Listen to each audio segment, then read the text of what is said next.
Jamie from Inky and Scrappy, back with my Get Creeping on Halloween make for March 2024, stirring up a potion. So I had my gel, I've been doing some gel plate prints lately. I haven't pulled it out for a while, and I was like, I had a couple of questions and I wanted some answers. So I did bring in some cheap Bristol smooth paper, and then I had some Bristol board, which was also super cheap, that I picked up at the local craft store. And I wanted to see how they reacted to spray stains and Distress Oxide spray stains on the gel press. And so I just played. So I kind of took both, figuring out which one worked better. They worked both about the same, I would say. Weight-wise, they were both about the same weight. I did speed this up. It's like 9 times, sped up. So I did play for a while. It probably took me about a half hour to do my first set here, and then I decided I wanted to do a second one. It played very similar to, you will see in my second little one here, but I really liked the rolling the paper on it, so it would just get a part of it gel printed, but not the whole thing. I liked the look of that single one. I also used some heavyweight acrylics to clean off my thing. I did not let it dry all the way there. As you can see, it did pick up an immense amount onto my brayer here. So I kind of just rolled it out and did another pull from it. It does not react to water once you add that acrylic paint. I kind of was curious if it would or it wouldn't. I really like this look right here. So I use my gel press plate for, I guess, a place to hold on to. Adam probably is similar to whatever the new ones are out there, like the stencil mat. So I wonder if I could use my gel print plate as a stencil, like, holder thingy. I mean, it's got to be about similar, right? And I already have the gel print plate, so I might have to try it in a future video. I mean, that's what I was doing here. I was just trying it. I was playing. I was making a mess, splattering all the things. I had an idea for this card, and being it is Easter, happy Easter, I wanted to kind of keep this one a little bit more, shall we say, not as gothic as sometimes I get for my Get Creepy on Halloween. I wanted to keep it a little bit lighter, a little bit more fun, and so I definitely did that this one. I put white on there one last time just to clean off my plate, but as you can see, it was really clean to start with. I don't understand where the little white or the little bubble came from on the one background. But there are both of my backgrounds. On the left-hand side is that Bristol smooth paper. The other one is Bristol board. So they both worked about the same. I'm bringing in some Distress watercolor paper for this one. And the Tim Holtz, I don't know, it's like the mat that goes on your Tim Holtz mixed media or glass mat studio board, whatever thing. Similar to, I would say, ink-wise, it was very much similar to, except for this method here, it was very much similar to the gel print plate. I don't know if it made much of a difference. I ended up using one, I think for this one I was going to make 3 parts, I'm not going to lie. I edited out some of the video because it got way too long for this one. And I'll bring that other video, I'll bring the other one back in towards later this week, probably. It just ended up getting to be too long, so I just played. And, sometimes you have to give yourself, and that's what my Get Creepy on Halloween is all about. Just playing, finding that creativity, and going with it. So I definitely have a bunch of Villainous Potion purple themed gel plate and or ink smooshed backgrounds to play with again. And I'm going to be honest, it wasn't exactly what I was going for, but I loved the end result.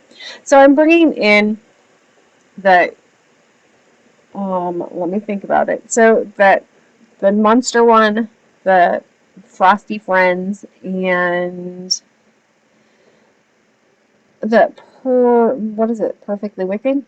Purrfectly Wicked stamp set from Lawn Fun for my images here.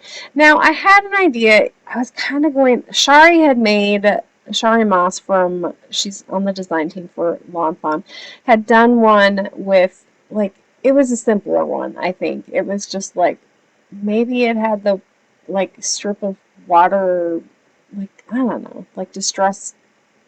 If I can find it, I don't know. I probably won't be able to find it. But that was where my inspiration came from. So thank you, Shari. Not that she's watching or seeing this at all, but it was my inspiration with that broom, and I just wanted to do something a little bit not my style, but a little bit different and a little bit fun. And I ended up going overboard with my scene images, of course. I did create a new color swatch chart for you to go kind of with the colors that I was using.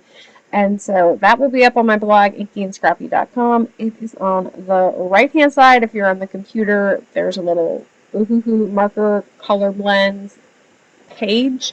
Otherwise, there's like a 3-dot drop down on mobile that will pop up, that one as well, and then it will take you right to that page, and you don't have to search for this post if I remember to post it. Yeah, I'm horrible. So that's where you can find that color swatch chart if you are interested. So I sped this up greatly. I think this is at 8 times my color speed. I did do 2 of these. I had 2 panels like this with, some added extra images so I could pull from them. I like doing multiples of cards a lot of times. None of them are the same, but coloring multiple images and then having a lot to choose from, I like doing that a lot of times because I don't have a plan in mind when I start. I just kind of go with it, and I get annoyed with having to stamp and color out more images once I get started. It's just, yeah, I'd rather have leftovers, I guess. But I've been trying to use my leftovers, either putting them on the front or tucking them on the inside for, to pull the outside into the inside, card-wise. But kind of taking one color, finishing up, going through. I stuck with the really dark blues. If you'll notice on my color swatch, because I was trying to show it and I didn't talk about it, that B, which is little b 369, which means it's in the Ohuhu, the Ohuhu line, is darker than my B575 or PB2. So I have it mixed up on my card. I, pull colors by my little mini swatch chart a lot of times. And so when I get to actually coloring them out, sometimes they're different than what I think they're going to be. So that's why the little arrows there. So if you ever see little arrows on my swatch cards, that's why, because it's not the color that I was thinking. I was thinking it was going to be darker or lighter as per se. So I'm pulling in, I ran all of these through my brother's scan and cut, and then I did some double-sided adhesive foam. It's like craft foam. I picked up a bunch on Amazon that was only adhesive on one side, so I used my die cut adhesive sheets to adhesive the other side, and then I used it as double-sided foam for big things. But because these ones were ink blended and all the things, or the gel print, they kind of had a little bit of a bow to them, so either doing a full adhesive sheet on the back or that foam board kind of helps lay them out flat on my card front. So I kind of figured out my placement on everything on all 3 of my cards. I hated my monster card, so I kind of threw that one off. I will show you what I did to fix what I did not like in that one in my next video. And so because I decided I had switched where I was going with some of it, I was like, oh, well, this is just easier if I pull in a different background since I had so many anyways. And instead of trying to like layer my stamps on the sheet that I kind of laid them out, I could pull them from the one to the other, which made it a lot simpler and easier. The other thing to do would definitely be the press and seal wrap, and then pulling it all up in that respect, because then you could definitely glue everything that you want flat, place it down, and then come back and do your layered stuff. I did a lot of foam on the one, and the second one I chose not to do any foam layers. I like them both. Layering your images just one on top of the other without any foam works you know, a lot the same. They're a lot easier to mail without the foam adhesive, but I do like doing the foam adhesive sometimes. It just kind of gives, you know, a different look than your flat. But I don't know. They, you know, from a distance, they both look like they have some dimension and depth. So don't be afraid to just layer them flat. It is, you know. So I did pop up my little bat friend here, my little bat monster. I don't know. It kind of looks like a bat, right? And so I popped him up extra tall, so he's really like on the card. He's in your face. But it's all good. So I brought in some glitter stickles here. Stardust or unicorn, I don't remember. And then, of course, some of the Distress. It's Glossy Accents, but I think it's the, whatever that kit was. It was like the Mosaic kit. That's where my Glossy Accents come from. It's the same thing. So I added Glossy Accents to all of my bottles, and of course the bubbles in my cauldron. And then I'm going to start on my second one. And I'm going to go through that same process, but this time I'm not adding foam tape. I'm just going to adhere it straight onto my card base. And I'm going to speed up the process here just a little bit because it's a lot the same, but it's just me adding things, you know, kind of picking and choosing, knowing which ones are going to go in my back layer, and then building from that back layer forward. If I decided to tuck anything, I tried to do it while it was still wet. So I did try to work a little bit faster and then trying to have to pull up pieces that were already glued down. It happens. And then, of course, bringing in some of those gems and filler pieces, the other bottles, it was kind of nice to have extras laying, you know, around to use, because then I could fill in. And those gems really worked well for that, as well as those smaller bottles. Kind of filled in space where it just made the scene that much fuller.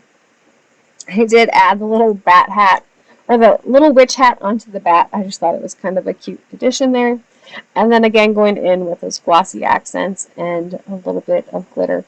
And the second one, I just added glitter to the bubbles in the cauldron and not the whole cauldron, just to kind of give it a little bit of a different look and feel. Now, for the sentiment on these, I hadn't decided where I was going, and so I decided to bring in just white paper, and then, of course, the markers that I used for my ink blends, and then I decided to go with some white embossing powder. I don't do white embossing powder a whole lot, but I like the look of it, and it works way better than trying to delete the embossing or the alcohol inks on top of clear embossing powder on white paper. So I did go that route. Definitely treating it good with my Tailored Expression anti-static powder tool. So if, you know, if the ink wasn't all dry, it wasn't going to stick. And then, of course, setting that with my heat gun here. And then I will die cut those out using a Simple Stitch banner die from Fawn and a simple sentiment die from Avery Elle for that straight one. And then I will just pop the one onto the card base here. The one that is flat, I ended up keeping it flat. And then the one that had all the depth and dimension with the foam tape, I did use foam tape for my sentiment strip here. And then I'm going to pop this one up on top. So I kind of, you know, wherever that white space was, or where I felt it would look the best, is kind of where I placed those last ones. And then I decided that this one needed some more sparkles or some teals in it. Because I had pulled it off of the one that had the more teal splatter to it, I felt it needed, you know, some sparkly blue splatter to go with the bubbles coming out of the cauldron. And then, yeah, I did pull off the one because I thought it was just, the one was too big and I wanted something that was a little bit smaller there, and so it worked size-wise a little bit better. It is what it is, right? So once that one was done, the other one I decided to just kind of add in those a sprinkling of those confetti bits around my images. I really didn't need them to go up because I had all that beautiful purple splatter up above, and so just kind of filling in space with those white baubles in that confetti mix. So the confetti mix is from Trinity Stamps. It is their Twilight mix. I don't know if it is currently available or not. Last time I looked it wasn't, but maybe they have something similar. I like the purples in that one. The teals they have in a couple of the other ones, but I know I liked the purples in that one. That's why I got it. But and I left this part in because, yeah, you see where I have that sentiment on the front of the card? You know how Nanny Alice always tells me you get 2 chances at your inside sentiment? So if you realize that your card is a vertical and not a horizontal card, after you put the horizontal sentiment on the inside, yeah, you still have a second chance. I went full, took full advantage of that on this one. Good thing I was using white card bases and not colored card bases, right? So I popped my card fronts on top here, and then of course my one didn't line up perfectly, so I came in with my trimmer and just trimmed that out a teeny tiny little bit. And there are my 2 finished Get Creeping on Halloween cards. So no matter how you stir it, I don't remember what the inside says. Have an amazing day. Bye.